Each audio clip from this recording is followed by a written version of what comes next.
Hello बच्चों, कैसे हैं आप सभी लोग। हम लोग आ गए हैं क्लास 10 के चैप्टर 6 पर। आज हम लोग करने वाले हैं एक्सरसाइज 6.2 का क्वेश्चन नंबर 3। ठीक है। सो क्वेश्चन नंबर 3 में हमें दिया गया है इन फिगर 6.18। ठीक है, ये हमारा फिगर है। ठीक है, 6.8। इफ एल एम, ठीक है, एल एम ये वाला, ठीक है, पैरेलल किसके है, सी बी के, इसके पैरेलल है। ठीक है। एंड एल एल एन, ठीक है, एल एन पैरेलल किसके दे रखा है, सी डी के। सी डी मतलब ये। ठीक है। Prove that A M upon में A B and A N upon में ए डी। ठीक है, हमको ये प्रूव करना है। ठीक है, तो बहुत सिंपल है बच्चों। सबसे पहले क्वेश्चंस में क्या क्या गिवन है आप वो लिख सकते हो बड़े आराम से। ठीक है, जैसे कि हमको क्या है गिवन है यहाँ पर। ठीक है, गिवन हमको क्या गिवन है, एल एम जो है पैरेलल है किसके, सी बी के, एंड एल एन जो है पैरेलल किसके है, सी डी के। प्रूव क्या करना है, टू प्रूव। ठीक है, टू प्रूव वो हमें क्या करना है बच्चों, वो करना है ए एम बाय में A B is equal to में ए एन बाय में ए डी हमको दिखाना है। ठीक है।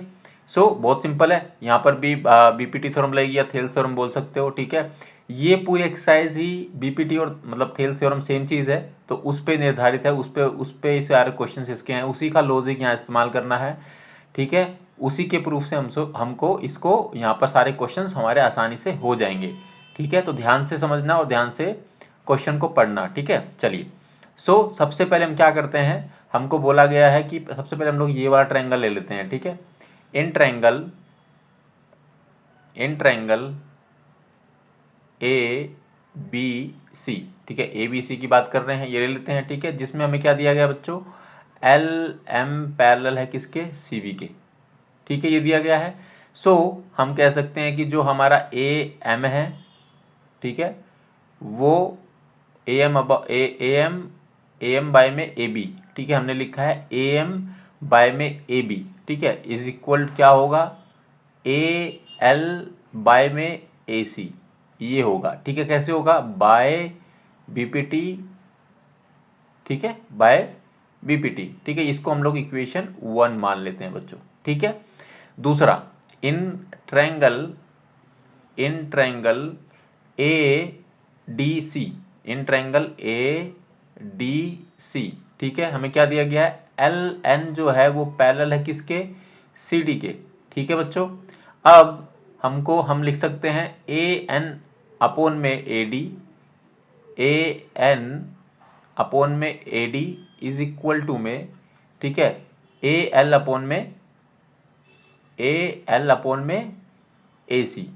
ठीक है बच्चों, देखिए जहां पर हम लोग वैसे देखा है तो लिखना चाहिए ए एम अपॉन में एम बी, या फिर जो भी इस तरह से हमें लिखना चाहिए, बट हमें क्वेश्चन में दिया गया है कि ए एम अपॉन में ए बी, तो हम लोग उसी तरह से इस्तेमाल करेंगे, क्योंकि हमको पता है कि जब हम इसको सोल्व करेंगे तो क्या क्या यूज करना चाहिए, क्योंकि हमने जो लास्ट क्वेश्चन किया है उसमें थर्ड पार्ट अगर आपने देखा होगा तो वो इसके ही तरह था कुछ। ठीक है, क्लियर है बच्चों, समझ में आ रहा होगा आप लोगों को। ठीक है, तो हम लोग सेम हमने यहाँ पर भी ऐसे ही किया है, ए एल अपॉन में कंप्लीट लिखा है ए सी। ठीक है, सिमिलर वे में। ये कैसे होगा, बाय बीपीटी अगेन। ठीक है, तो ये हो जाएगा इक्वेशन 2। अब ध्यान से देखो, ए एम इक्वल टू है A B is equal to है ए एम, अब बाय में A B is equal to है ए एल बाय में ए सी। ठीक है, ए एन बाय में A D is equal to है ए एल बाय में ए सी। तो अगर ये इसके इक्वल है तो ये भी इसके इक्वल होगा, सिंपल है। तो फ्रॉम